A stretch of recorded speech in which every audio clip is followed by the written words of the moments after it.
Sony TV के popular show संकट मोचन महाबली हनुमान में व्यूअर्स तैयार हो जाइए एक बहुत ही इंटरेस्टिंग ट्विस्ट के लिए।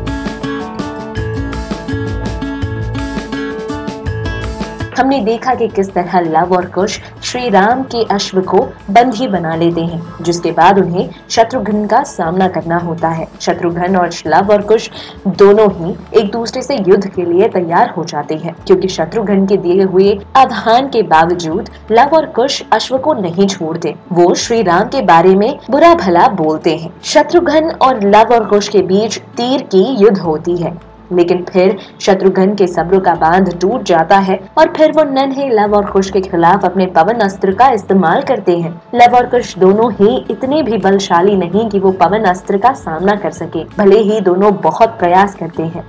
तब कुश को बचाने के लिए लव नीति सोचते हैं। वो कुश को आगे भेज देते हैं और फिर पवन अस्त्र का सारा प्रकोप खुद पर ले लेते हैं। इसी बीच सीता माँ को अपशगुन के संकेत मिलते हैं कि कुछ ठीक नहीं हो रहा, इसीलिए वो हनुमान जी का आह्वान करती है। लेकिन हनुमान जी जहाँ त्रिशूल रोम को हराने में जुटे हुए हैं, उन्हें संकट का आभास होता है, लेकिन फिर भी वो इन बालकों की मदद नहीं कर पाते, क्योंकि त्रिशूल रोम को हराने की युक्ति में वो इतने उलझे हुए हैं कि वो वहाँ से निकल नहीं पाते। वहीं दूसरी तरफ अश्व हवन के बीच भगवान राम को भी ये सारा नजारा दिख रहा होता है। वो इस बात में सोचने लगते हैं कि ऐसे यज्ञ का क्या फायदा, जिसके लिए उन्हें आश्रम के नन्हे बालकों पर प्रहार करना पड़े। वो बिल्कुल उदास हो जाते हैं, लेकिन फिर शत्रुघ्न जी का पवन अस्त्र लव पर लग जाता है और वो घायल होकर मूर्छित हो जाते हैं और नीचे गिर जाते हैं। सीता माँ वहीं दूसरी तरफ डर जाती हैं और उनका मन विचलित हो उठता है। हनुमान को भी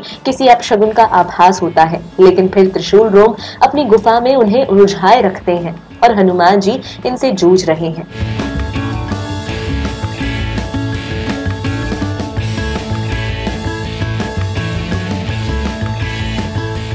अब देखना इंटरेस्टिंग होगा कि क्या लव की जान बच पाएंगी। आपको क्या लगता है, कमेंट कीजिए और इस कहानी में और क्या होता है ये जानने के लिए सब्सक्राइब करें हमारा channel TV prime time Hindi.